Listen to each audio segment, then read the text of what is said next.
हनुमान भक्त हनुमान मन्दिर म अहिले चित्रकूटमा छु।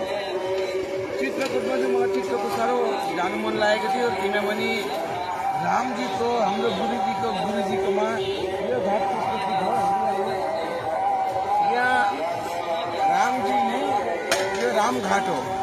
यहाँ स्नान गर्थ्यो हनुमान रामजीले, र रामजी वनवास बस्नुहुन्थ्यो पर जङ्गलमा। भोलि म देखाउँछु पर। र यहाँ दशरथको पिण्डदान पनि यहीँ दिएको थियो। पिण्डदान हेरिहाल्नुहोस् तपाईँले। आज यहाँ देखाएको थियो। भोलि म घुम्छु चारधाम। त्यति बेला म सीताजी कहाँ बस्थ्यो, कहाँ गयो, र हनुमानजी कहाँ भेटेको थियो, सबै तपाईँलाई म भन्छु। र आज हेरिहाल्नु सानो नगरी देखाइदिएको यो रामघाट हो र चित्रकूट जहाँ वनवास बसेको थियो रामजी, त्यही जग्गा हो। हेरिहाल्नु।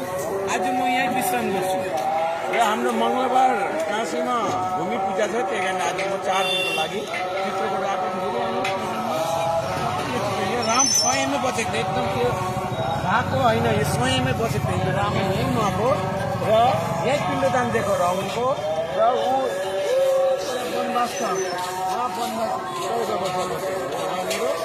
त्यो भोलि म देखाउँछु र सब जग्गा देखाउँछु। यो भाइहरूलाई सबलाई धन्यवाद छ। यहाँ हाम्रो यो भाइ छ, यहाँ यो भाइ पनि लखनऊको हो, र म यहाँ आश्रममा बस्दैछु। यहाँ माई झाडु लाउँदैछ। तपाईँलाई बहुत बहुत धन्यवाद। अझै म चित्रकूट तपाईँलाई देखाउँछु।